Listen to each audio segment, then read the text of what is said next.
Hi, and welcome to Askimo TV. We're talking today to Dr. Jen Nash. Dr. Nash is a London-based clinical psychologist living with diabetes who specializes in the emotional support of people with type 1 and type 2 diabetes at Positive Diabetes. Hi, Dr. Nash. How are you? Hi, Joanne. I'm very well, thank you. It's great to talk to you today. Wonderful to be talking to you too. Dr. Nash, let's talk today about living with diabetes and let's focus on nutrition and health. If I've been told that I have pre-diabetes, what is this and what should I do? Well, pre-diabetes is ironically a good thing to be diagnosed with because pre-diabetes means that you still have lots of opportunity to stop the development into fully blown diagnosis of diabetes. Pre-diabetes is diagnosed when someone's blood glucose level is more elevated than normal, but not so elevated that they would warrant a full diagnosis. So there's lots of lifestyle changes that you can make to manage your prediabetes and reverse the condition and go back to being a healthy person without any signs or symptoms of the condition. So that's things like losing weight via a healthier eating plan and exercising more often or more regularly. And that can be done in conjunction with advice from your healthcare professional team. If a product has sugar in it, does this mean that I cannot eat it? Well, the answer is it depends. People with both type 1 and type 2 diabetes are advised to follow a normal, healthy diet that someone without diabetes would also be recommended to follow.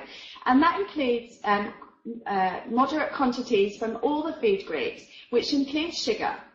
The difficulty is with type 1 and type 2 is that sugar isn't used in the same way as it is with someone without diabetes. So for someone with type 1, they can eat sugar and they need to know how to change their medication regime in order to counteract the impact it's going to have on their blood glucose levels.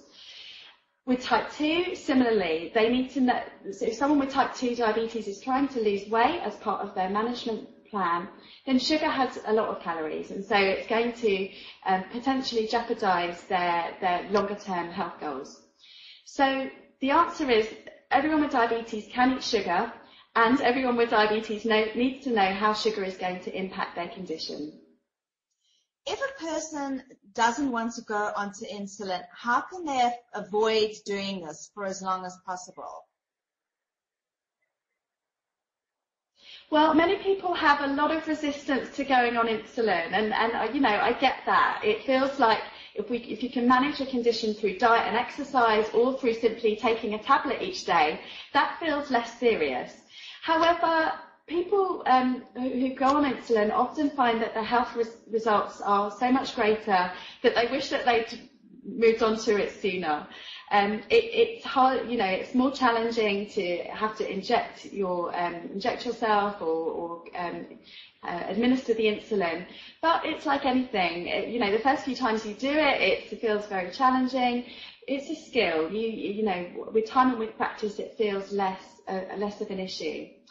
But there are lots of people who do successfully manage without ever going onto insulin, people with type 2, and that's really about doing one's best to manage one's weight and lifestyle, to lose whatever weight they need to and eat healthily and exercise more.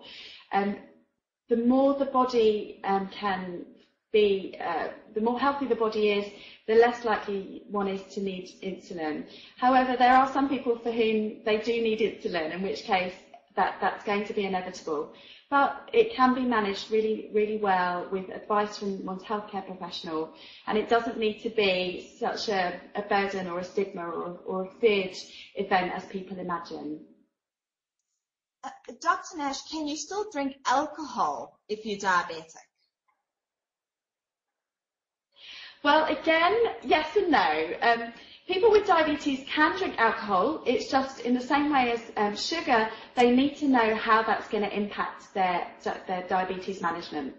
So many people with type 1 diabetes find that because alcohol has a lot of sugar and glucose, it tends to make their blood glucose levels rise very high very quickly and then crash and go very low very quickly, and that can cause something called hypoglycemia. Many people with type 1, however, know this and can manage, and that's often by having a meal before they drink or while they're drinking the alcohol, which has carbohydrates that can stabilise the blood glucose levels.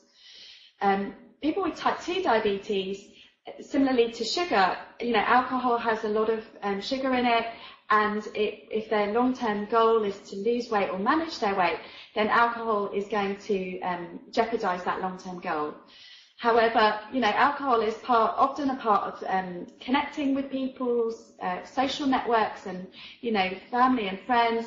And, I always advise my patients to really, if they want to drink alcohol, they can in moderation.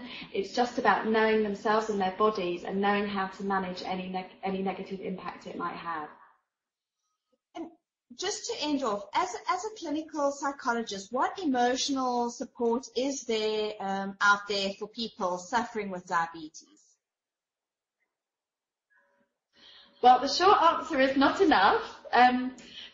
Unfortunately, people with diabetes often struggle to be able to find a place to talk about the emotional impact of their condition.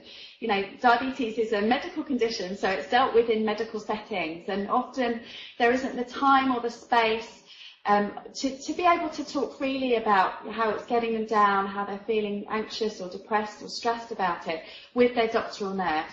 And that works both ways. Often doctors and nurses don't really know how to manage those kind of conversations because they're medically trained and they are focusing on the very precise medical management of the condition. So part of the work that I do is about, giving people permission to find life with diabetes a struggle, and that it will, it's inevitable that it will affect us emotionally, and to be able to find sources of support in order to have those concerns expressed and managed better. And that then has a really two-way impact on feeling better and also being able to manage one's diabetes much better. Thank you, Dr. Nash. Thank you so much for talking to me today. Thanks, Joanne. It's been great to chat to you.